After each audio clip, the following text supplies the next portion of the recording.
Okay, start.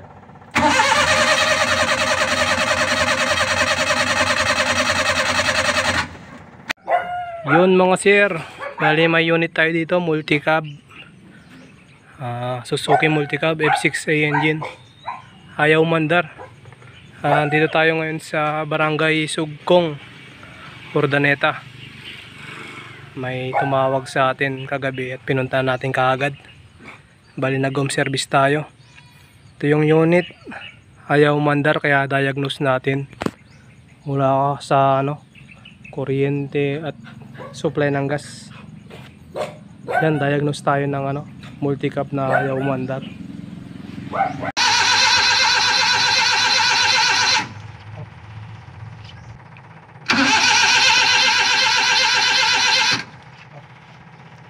Walang kuryente.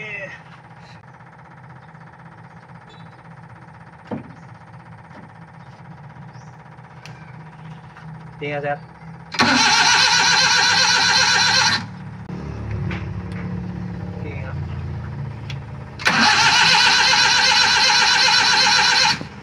Walang kuryente guys.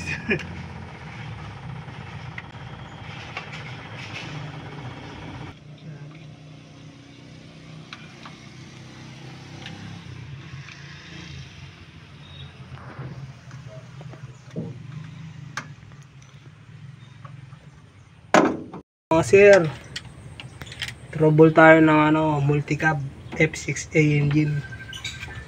Yung sasakyan, tampo, patay. Bubuhayin natin. Tingnan natin kung anong makikita sa tawas. Nag-check tayo ng fuel. Meron naman siyang supply ng gas. Pero wala siyang supply ng kuryente. Naglinis tayo ng distributor, karoon na ng kuryente, kaya lang ayaw pa rin niya umandar. Parang barado yung carburetor. Nag-overflow din daming tapon na gasolina dito. Gawin natin overhauling ng carburetor.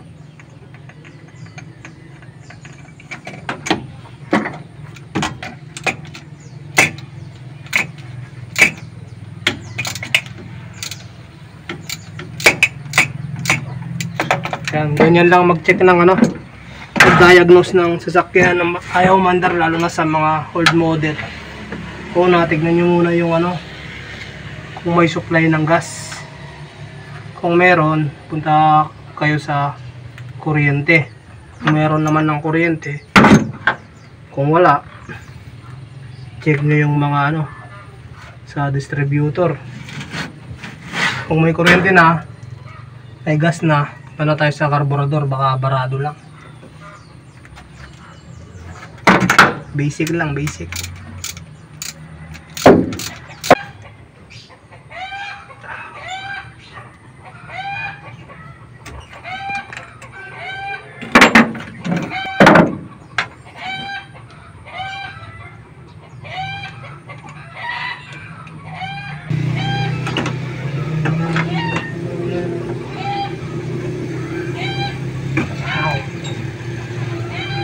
Carburetor.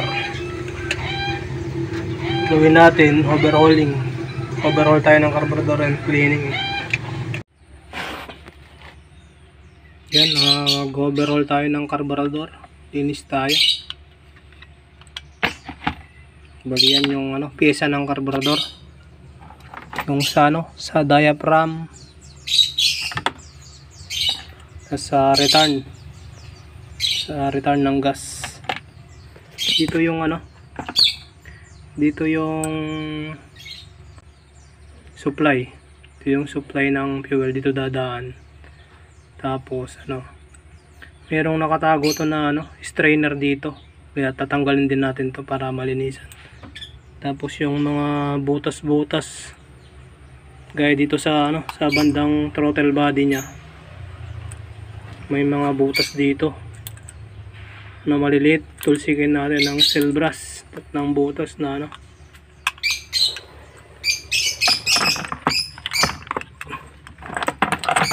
Tapos dito dito naman yung ano, spray ng ano, gas. Pag apak tayo ng silinyador, jet spray. Dito siya nag-spray para ano, para mag-produce siya ng gas papuntang sa mga spark plug. Ito yung kanyang ano, floater valve, tapos pilot jet. Ito tinitingnan din to yung adjust ng floater kung tama ba para hindi mag overflow, o kaya naman ito dapat to may plate to. Matigas siya, pag ito hindi na naglalaro, sira na yung mga pilot jet natin. Tapos yung mga o-ring, tapos ito meron din itong ano, meron tong lock, tapos pin, katapos ng pin meron siyang bulitas. Yan, lilinisin lang natin ng maayos yan. Kailangan mawala yung bara. Gamit tayo dito ng gasolina, tapos carb cleaner. Ito yung mga butas nito, dapat kailangan mabugaan din ng ano, carb cleaner, at matulsik-tulsik natin para mawala yung bara nya. Magbuo na tayo ng karburador, natapos na nating linisan. Importante naman dito yung mga ano, butas-butas. Kailangan yung mga nagbara umano natin. Siyempre yung pag-assemble din dapat tama.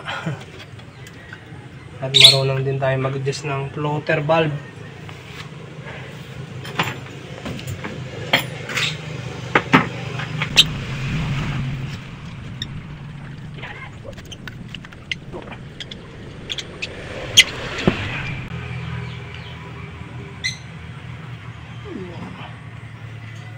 Ang bulitas, tapos pin.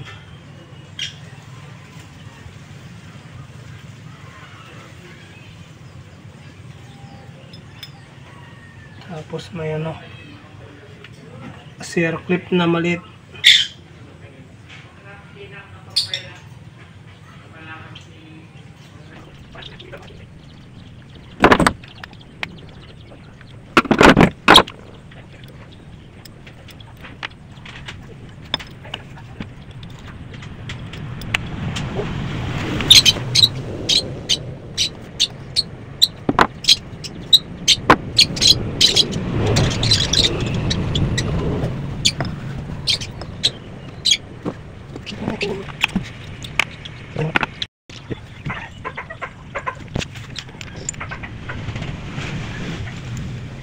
Yung return disc, pinanglas.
Ganyan lang mo.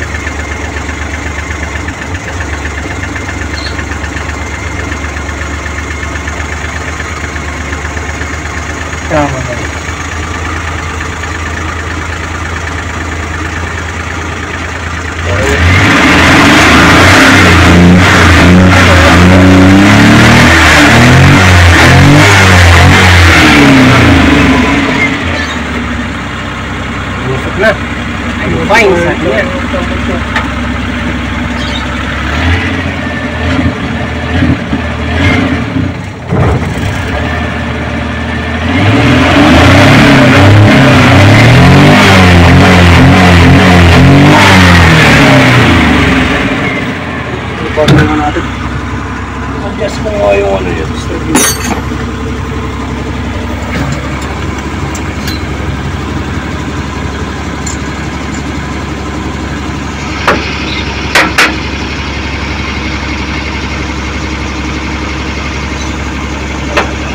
Kuryente to eh, malakas yung kuryente na.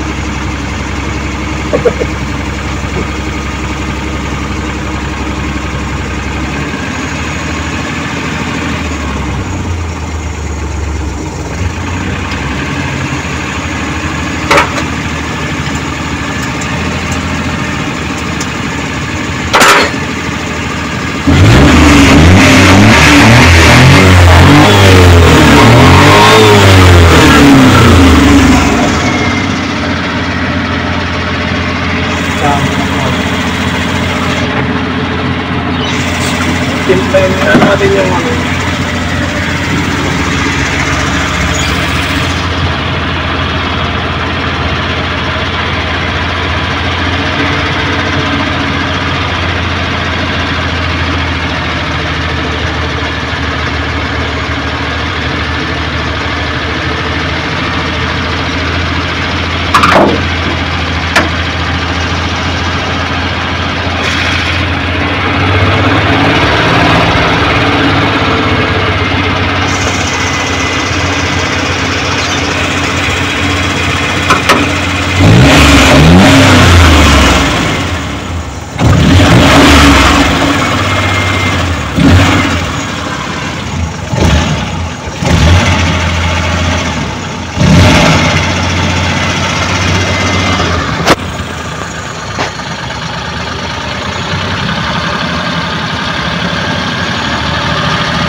Start. One click.